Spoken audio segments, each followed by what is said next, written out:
Turned into a bit of an active morning for us. We've had some showers and storms rumbling through, still do, with the potential for really just heavy rain and frequent lightning.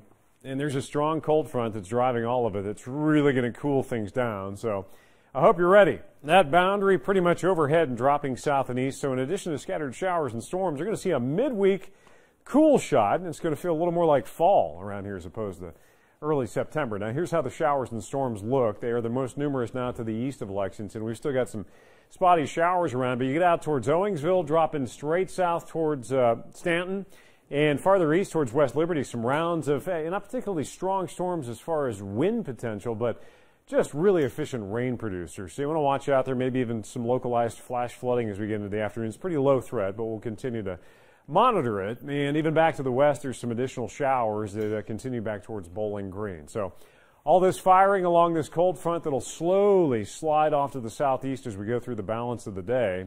And the LAX 18 Storm Tracker Future Tracker agrees. So by later on this evening, it's getting into past dinner time, a lot of this will be over. Showers, the storms dying down over eastern Kentucky will clear out overnight, and then it gets really cool. That 68-degree current temperature, that's about what we're going to be doing for highs the next couple of afternoons. We were in the 70s earlier this morning, so we were warmer earlier, but obviously it's wet, it's overcast, and it's kind of nasty out there.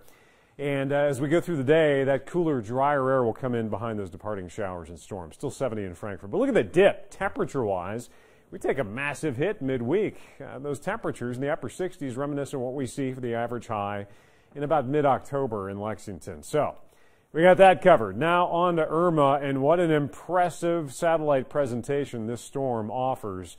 Of course, there is San Juan. You're getting out over towards Puerto Rico, the Leeward Islands, and here it comes. And it's only been strengthening as it goes. They did an extra update late this morning, and that very well-defined eye from Irma. It is a Category 5 storm, 180-mile-per-hour winds, the strongest storm in the Atlantic Basin outside the Caribbean and the Gulf of Mexico from the National Hurricane Center there. So just a monster, and unfortunately still on that westward track. And these are called, this is model guidance. It's called a spaghetti plot, but it's a bunch of models clustered together to give you an idea where this may go. Now, this is guidance. It's not a forecast, but look where most of it's headed, right between the Bahamas and Cuba. This takes you out through Saturday morning, so we're already way at the end of the week.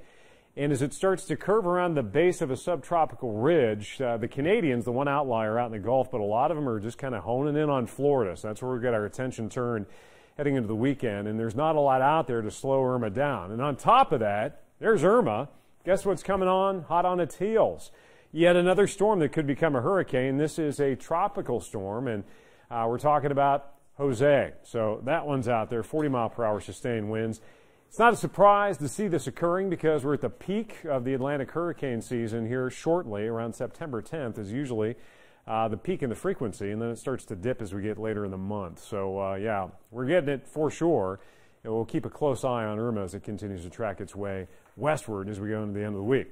Low to mid-70s, that was the high. We may only stay around that or stay in the 60s this afternoon. 50s tonight. Quick check of the 8-day because there's not a lot to talk about beyond the cool air. Upper 40s Thursday morning, incredibly chilly for this time of the year, but could be a beautiful weekend, 70s, and some moderation in those cooler highs heading into the weekend. Tom,